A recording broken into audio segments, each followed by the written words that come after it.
सहनावतु सहनौ भुनक्तु सह वीर्यं करवावहै तेजस्विनावधीतमस्तु मा विद्विषावहै। शांति शांति शांति। Namaste. I, Anshul Raman, welcome you all to our morning assembly. Today is the 19th of October 2021. Every day is a new blessing, a new hope and a new beginning. Prayers give us a new hope, peace and gratitude. It even relaxes our cardiovascular muscles and even reduces our stress to an extent. Now knowing this, let's all pray to the Almighty. Over to you, music team. कष्ट भंजन महाबली प्रभु श्री राम के परम भक्त हनुमान जी महाराज, जिनके मुख पे तेज रहता है, जिनके हृदय में हमेशा प्रभु श्री राम की छवि बसी रहती है, जिनके दर्शन मात्र मंगलकारी है, ऐसी ही सुंदर स्तुति मंगल मूर्ति प्रस्तुत करते हैं। जय श्री राम।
पड़ाब तेरे द्वारे।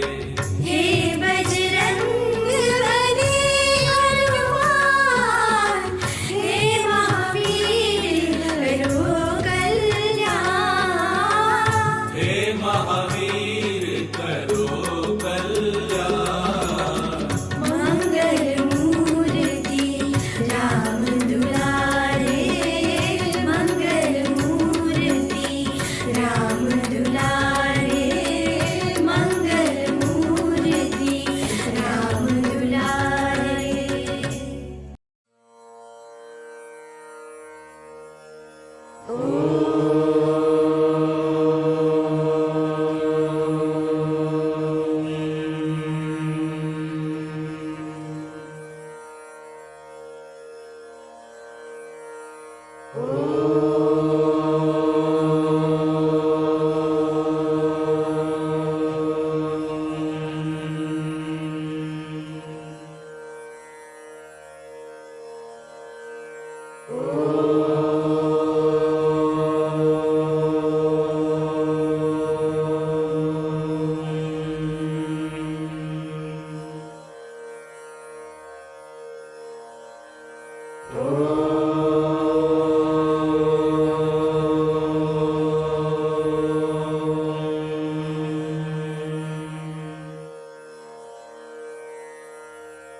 Do you know what day it is today? If you are studying in grade 7, 8 or 9, probably you will know. Today is the day Lord Cornwallis, the British commander, surrendered to George Washington's troops at Yorktown. And this successfully ended the American Revolution. To know more about this, here are my friends to teach you and explain you what all happened. Over to you, team. In this generation, we all, the citizens of the world, were able to talk freely. We're able to meme freely, express our emotions freely, love freely, hate freely, and most important of all, live freely. And yet this was not the case some 2 centuries back. And so today, on what is the 240th anniversary of a major event in history, on what is the 19th of October 2021, an anniversary of the surrender of British General Lord Cornwallis to George Washington's troops in Yorktown, Virginia, which effectively ended the American Revolution and led to the creation of the USA, we are able to acknowledge that it is these small events in history or even large events that actually shape what we are, that determine and dictate what we were, what we are, what we will be as a generation, as a civilization, as mankind. And so today, on this momentous juncture, we take you through the 7 most important events in the history of the world, in our opinion, that are actually instrumental in shaping who we are as a species today in 2021. So, what are we waiting for? Let's jump right in. Alright, for this first one, we're going way back in time. It is 10,000 BCE. You've just woken up to feel the warmth of the sun baking your back to a tender but dark brown tan. You can hear the chirping of the birds in the vicinity, and your life is everything an ascetic has ever hoped for. If you ignore the predatory birds, the saber-toothed tigers, and the woolly mammoths. Oopsie. Anyways, you've probably heard the word hunter-gatherer sometime in your studies, sometime in your life, in your research, in your talks. And that's what we were up to this point. But then came, drum roll please, the Neolithic Revolution. You see, can you ever imagine a world without cities, without countries, without borders, without settlements, without communities, without anything? All there is this group of nomads just meandering under the open sky. And while it might just be a lot interesting to go out on occasional trips in the wilderness, on hikes, on explorations, on mountain tops, being part of a nomad tribe is a big deal And no, please, I say, even though I mean no offense to all those who like nomadic tribes. So, anyways, I was talking about the Neolithic Revolution. But courtesy the Neolithic Revolution, after 10,000 BCE, we gradually moved from a civilization, actually not even a civilization yet, a group of people who used to go around hunting animals and finding trees to get acorns from, like squirrels, to actually settling down in communities, cultivating land, embracing agriculture, building buildings, architectural wonders, what you would see perhaps in the Mesopotamian or the Harappan civilization today. All that. And suddenly, where every single day had been a battle for survival, a battle to stay alive, we suddenly had so much food it could last us a lifetime, and yet we would have more food left to store. And that, my friends, is the primary reason we went from 5 million population back in 10,000 BCE to about 7.2 million today. Sorry, 7.2 billion actually today.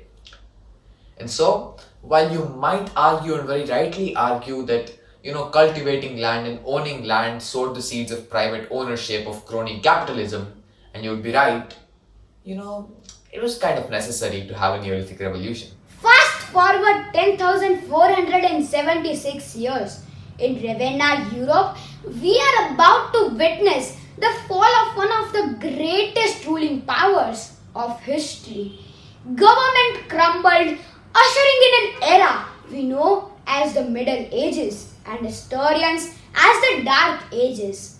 Augustulus Romulus is about to witness helplessly as all those who called him little disgrace being proven right.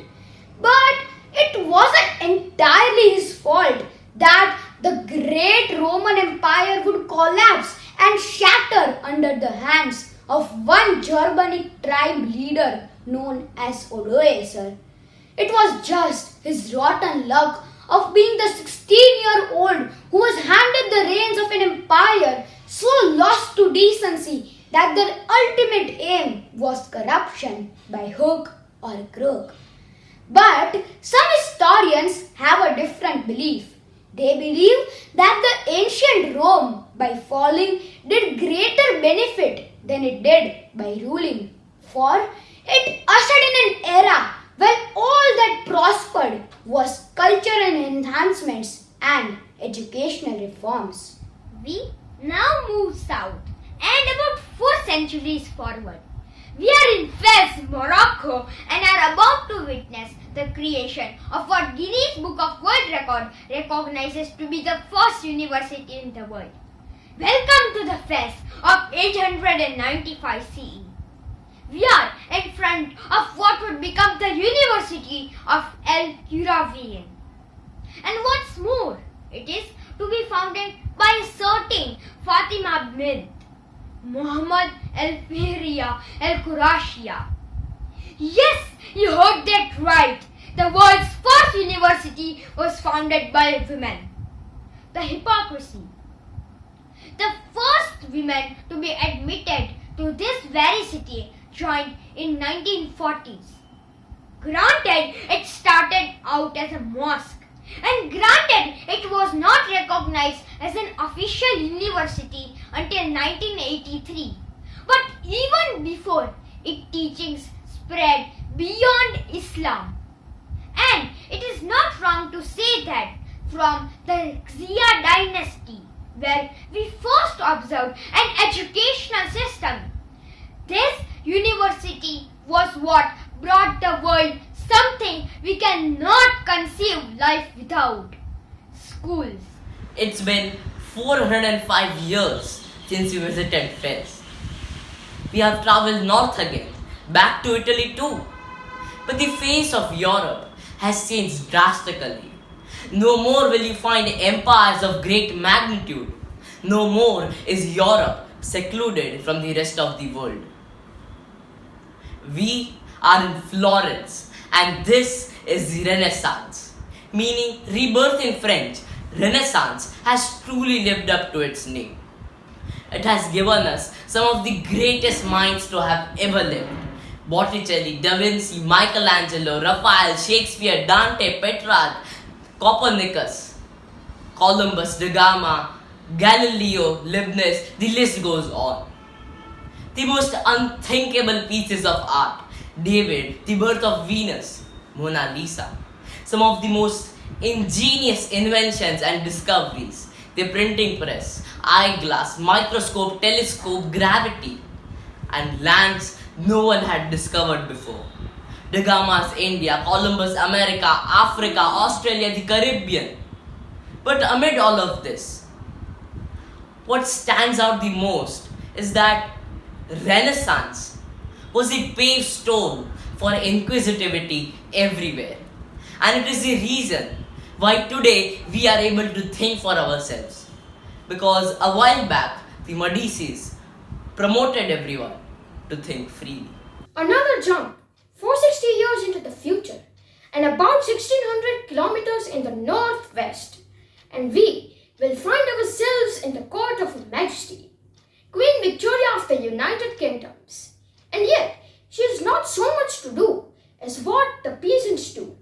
And so, after a bumpy road trip on London's medieval roads, we have reached at the house of a farmer, or not at the moment. It's winter. There are no yields, and all that farming families can do is just sit, eat, and hope that their crops are not destroyed. Lo and behold, the textile industries began blooming in the agricultural families. Steam engines, factories, cotton gins, electricity, inventions that are about to change your life. You are witnessing the Industrial Revolution, urbanization, profits, blooming economies, but also child labor, absolute filth, and inhuman working conditions. The Industrial Revolution in a nutshell. This time you only have to head out 15 years down the line, but a long way west, to what is a small city, in a small state of a small colony, where history is about to be written. As you drive into the city, you see at a milestone, Lexington, Massachusetts. As you ask at a local shop, the calendar, it says the date is April 19th, 1775.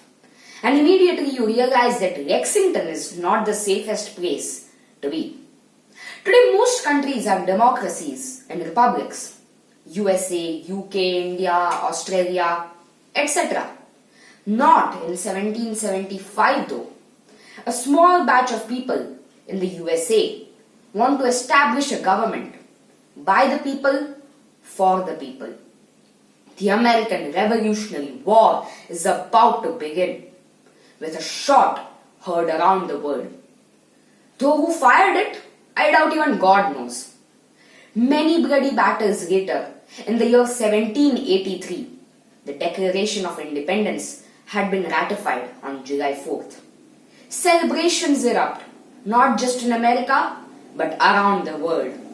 The example was set, and many countries would follow suit.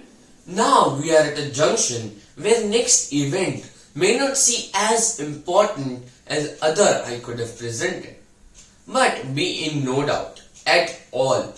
Perhaps this is the most important event you can hear of today. We are in 1791 in present-day Haiti, then known as Saint Domingue, and a strong force of 300 slaves was gathered as a rebellion towards France, and the person to do it was Jacques Vincent Oak. But he didn't know that he was about to give the first anti-slavery movement to the world. Not an immediate success, but after 13 years of struggle, they did not only abolish the slavery, but also officially declared Saint Domingue as Haiti on January 1st, 1804. You are probably wondering, no world war, no civil war, no nothing. The man who made this list is most certainly not in the right mind. Well, for starters, it wasn't me who made this list, so don't blame me. Secondly, and more importantly, we have chosen an event to represent.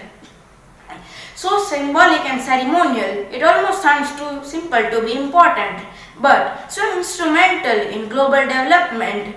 It was really shouting to be important. For the first time, we are in Germany.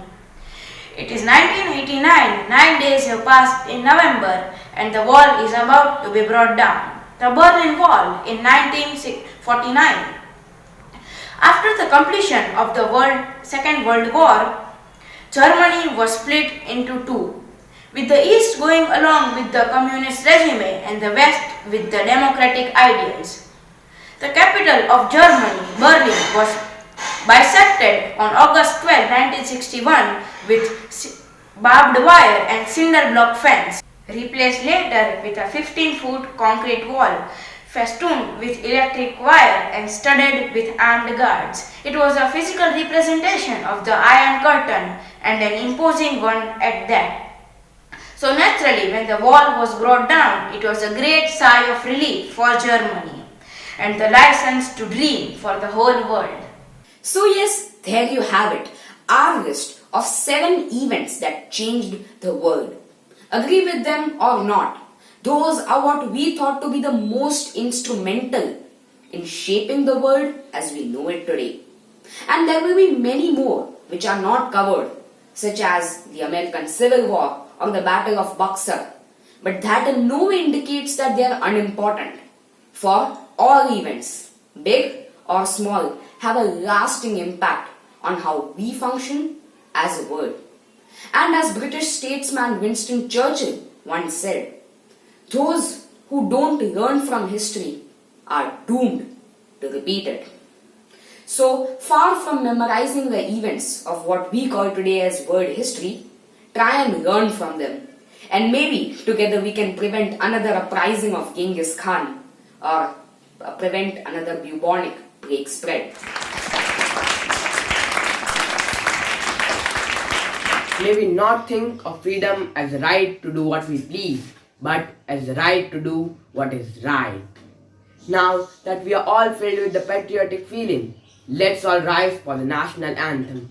Assembly sounds done. जनगण मन अधिनायक जय हे भारत भाग्य विधाता पंजाब सिंध गुजरात मराठा द्राविड उत्कल बंगा विंध्य हिमाचल यमुना गंगा उच्चल जलधि तरंगा तव शुभ नामे जागे तव शुभ आशीष मांगे गाहे तव जय गाथा जन गण मंगलदायक जय हे भारत भाग्य विधाता जय हे जय हे जय हे जय जय जय जय हे. Whether we have it all or we have nothing, but we all face the same obstacles: illness, death, lying, and loss. If we are to strive as human beings to get more wisdom, compassion, gratitude, we must grow as lotus and open each of our petals one by one. To increase our horizons, let's call for his point to socho. फसाने बीत जाते हैं, तराने बीत जाते हैं, सताने के मनाने के बहाने बीत जाते हैं, उखड़ने में कदम वक्त लगता नहीं है कुछ भी, मगर जमाने में जमाने बीत जाते हैं. Namaste. The only one area where I want to draw your attention is जमाने में जमाने बीत जाते हैं, which means it takes a lot of struggle and trouble and pains, blood and sweat for anybody, for any event, an idea, an action to document itself in the pages of history. I'm talking about history. Why do we study history? As they say, past tense is never important. But mind you, my friends, we always need a rear view mirror to go forward on our highway. So history is that rear view mirror for us. If we never had any past evidences, any past stories, how would we learn from it? As they say, there's no point reinventing the wheel, but for that we at least need to know the stories about the wheel, who invented it, who reinvented it, and who modified it. So the history is largely divided into the Common Era and before Common Era. But let me change the paradigm here. According to you, how can the history of the mankind be divided? For example, from different perspectives, one could write history before Apple phone and after Apple phone. If there's a kid who's so passionate about the technology, the gadgets, one could divide history from the birth of iPhones. From the birth of internet, before internet, after internet, a lot has changed. Before the printing press and after the printing press, before the Renaissance and after the Renaissance. So there could be several demarcations. Where would you draw that line which separates the Common Era and before the Common Era? It's not essential to follow one given standard of BCE and CE. Let us have our own divisions. Today in the assembly we talked about 7 significant events that shaped the history. But my point of question is, how can we learn from it? Anything that does not teach us is not worth doing. But everything has the potential to teach us if we have the potential to learn from it. Can we write our own histories? Our own histories as in, we are a part of a city, a family, a school, an organization. Our father is associated with some organization. A mother possibly could be associated with some organization. Our city, our state, our country. And then see the colors of rainbows. Everybody will have a different perspective to write the history of themselves. And fast forwarding a few years from now, at 60, what will your history be is the question. And mind you, my little friends, history is only written about the events that made a difference to the world, and majorly positive differences. So if we want to be remembered, if we want to be legendary, we need to think about giving something substantial enough for people to remember us. To be remembered, we need to do things that are great, that will live for the eternity. So the question is, can we do something that will be registered, documented in the recesses of history? Thank you. Point two सोचो। सितारों को आंखों में महफूज रखना, बड़ी देर तक रात ही रात होगी। मुसाफिर हो तुम भी, मुसाफिर है हम भी, फिर किसी मोड़ पे मुलाकात होगी। I thank all the people who made this assembly possible. And to conclude this assembly, let's move on to the music team for a small music piece. Over to you, music team. Have a great day.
अपनी किरणों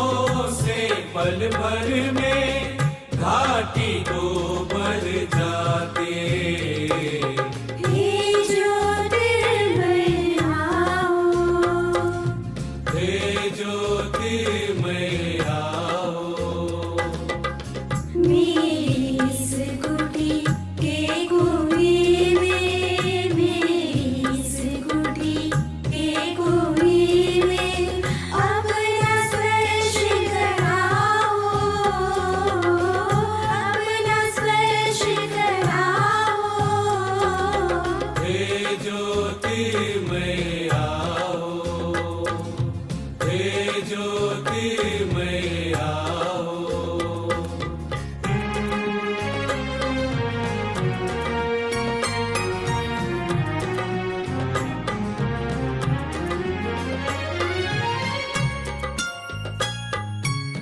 तुम आते ही हर तिनके में प्राण नया है। तुम आते ही हर तिनके में प्राण नया आता है। वन पंछी गाने लगते हैं, झरना भी गाता है।